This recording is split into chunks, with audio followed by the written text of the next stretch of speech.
For my ally is the Force, and a powerful ally it is. Life creates it, makes it grow. Its energy surrounds us and binds us. Luminous beings are we, not this crude matter. You must feel the Force around you. Here, between you, me, the tree, the rock, everywhere. Yes, even between the land and the ship.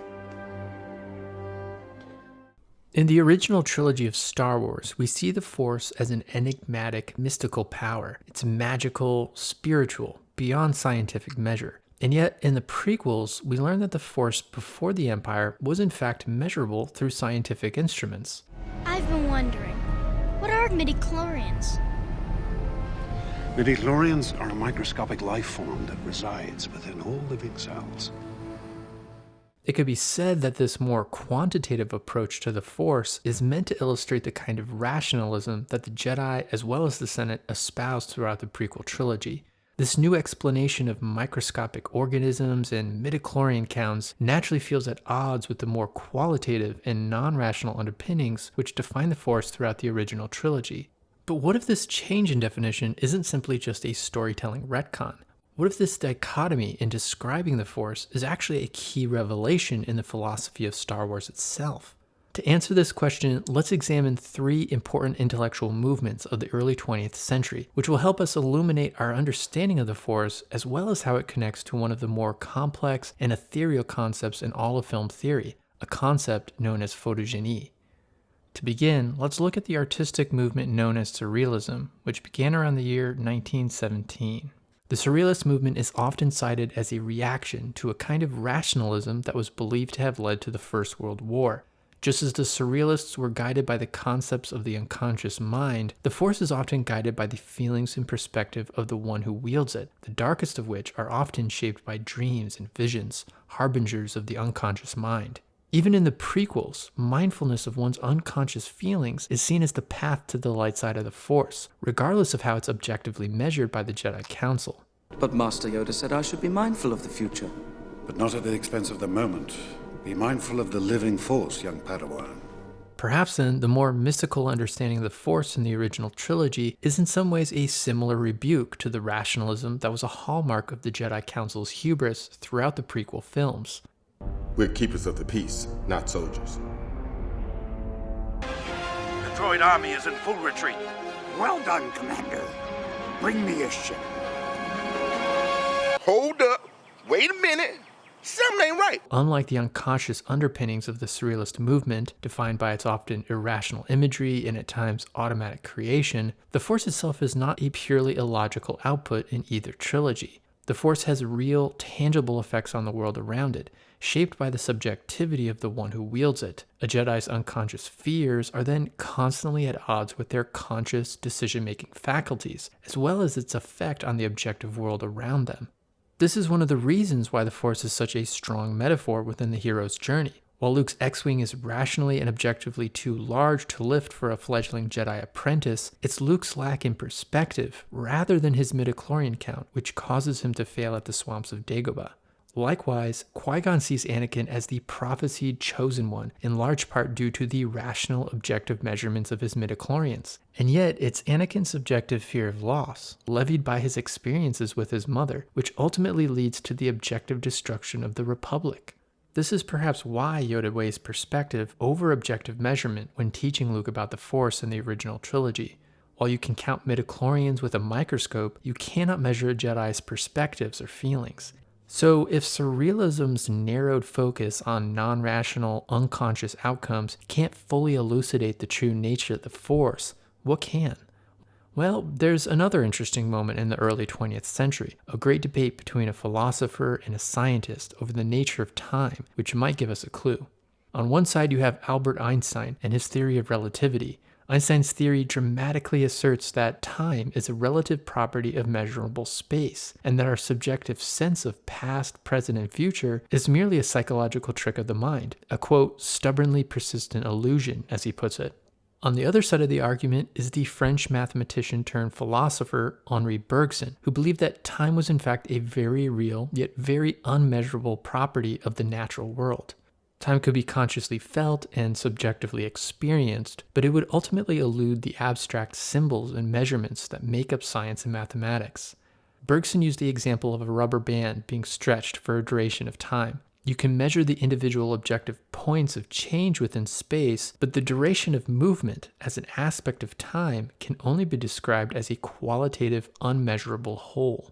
Bergson's notion of time and movement have been quite influential within film studies, particularly in Gilles Deleuze's writings on the time image and the movement image. However, as it relates to our understanding of Star Wars and the true nature of the Force, there's perhaps an earlier film theory concept related to Bergson's notion of time and movement, which I think perfectly encapsulates the philosophical weight behind the idea of the Force in Star Wars. That film theory concept is known as photogénie. Photogénie comes from another movement of the early 20th century, that of the French Impressionist cinema movement of the 1920s. Much like how Surrealism was born out of the conflict of the First World War, the near halt in France's film production and distribution efforts during the war shifted French filmmakers and thinkers towards a more intellectual pursuit of the cinema itself. This was a meaningful shift since intellectual and artistic circles within Europe still turned their noses up at the idea that film was anything more than just fairground affair. As the war progressed, the French cineasts who ran the local Parisian theaters and film journals of the time began to write about what they believed was the mystical essence of cinema's artistic merit. As you might guess from the movement's name, many of its important ideas resemble those of the Impressionists of the late 1800s within painting. Much like how a Monet painting balances realistic lighting properties with a veiled sense of subjective perception, the French Impressionist cinema movement was equally fascinated with that blurry line between one's subjectivity and their objective reality. At the heart of both are curiosities in the perception of movement, memory, and of time itself, all of which play key roles in the mechanics of filmmaking as well as Bergson's theory of time. Photogénie in its earliest guise was often described as the ethereal essence of the cinema itself, an essence that gave filmmaking its artistic merit. It's quite similar, in fact, to the more mystical interpretation of the Force in the original trilogy. A brief moment within a shot of a film could inspire this magical impression to be experienced by the subjectivity of the viewer. Photogénie was originally coined and described by the French film theorist Louis Deluc. However, the true complexity of the concept is credited to his intellectual peer, Jean Epstein, who developed the idea far beyond its mystical roots. Jean Epstein was a theorist seemingly split between the sciences and humanities. This dichotomy between rational thought and abstract association is likely what gave Epstein his keen insight into filmmaking's true capabilities. For Epstein, the film camera's true purpose was to elevate objective reality through our subjective perception of it. In fact, this process is what makes photogénie so similar to the concept of the Force. A Jedi can elevate an aspect of objective reality through their emotional connection to it, in the same way that a viewer can elevate an aspect of filmed reality through their emotional connection to it. However, photogénie through the lens of Jean Epstein is an infamously difficult concept to neatly define, largely because it deals with the same dichotomies that seem to plague our understanding of the Force. To make matters more complex, Epstein opted to write in an often poetically opaque manner as an attempt to highlight the importance of our qualitative interpretations of the cinema. For instance, if we consider some of Epstein's more concise descriptions of photogénie, the language is as veiled as a Renoir painting. He writes, "What is photogénie? I would describe as photogenic any aspect of things, beings, or souls whose moral character is enhanced by filmic reproduction. And any aspect not enhanced by filmic reproduction is not photogenic, plays no part in the art of cinema." He then later clarifies, only mobile aspects of the world, of things and souls, may see their moral value increased by filmic reproduction. This mobility should be understood only in the widest sense, implying all directions perceptible to the mind. To things and beings in their most frigid semblance, the cinema thus grants the greatest gift unto death, life, and it confers this life in its highest guise, personality. Now, how do you squeeze blood from that stone? As you can see, there's some kinship between Jean Epstein and Yoda and their seemingly mystical, riddle-like explanations. Like Yoda, Epstein has a desire to strike at the spiritual truth of cinema over a more rational equivalent. Just as the Force can't adequately be explained through midichlorian counts, photogénie requires a qualitative approach due to its subjectivity by the viewer, as well as that important aspect of mobility, which Epstein highlights in his definition.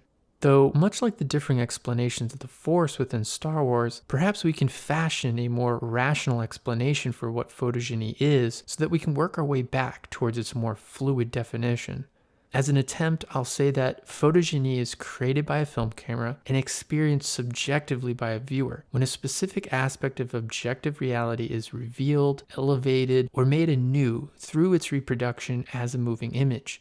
This subjective elevation of objective reality felt by the audience member is the essential essence of cinema, and any filmic reproduction that doesn't aim to create that isn't part of the cinematic art form.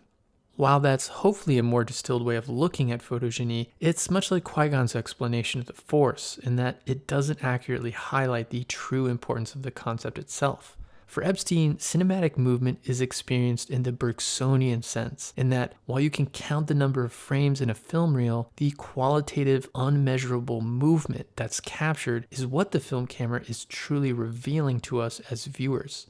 Epstein's belief that the moving image confers life unto death can then be seen as a very literal interpretation of the film camera's truly remarkable powers.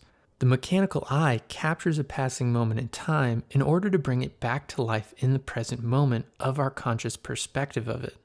By capturing the unmeasurable aspect of movement in unique ways through a wide sense of mobility, as Epstein puts it, we give the death of a moment past renewed life through a kind of personality which the human eye itself cannot recreate. According to Epstein, this is the true essence and power of photogénie and of the cinema itself. So, what can photogénie tell us about the philosophy of the Force within Star Wars? It's not the measurable aspects of our lives that determine our objective reality. It's the mobility of our perspectives through introspection and self-transcendence, which ultimately shapes the world around us in the most powerful of ways. And that's photogénie in a nutshell. It's both a wildly simple yet complicated idea, not unlike the Force itself, though hopefully this video gave you a decent introductory insight into its function within film studies. If you like this video, hit the like button and consider subscribing to the channel. Thank you for watching, and I hope to see you here on the next one.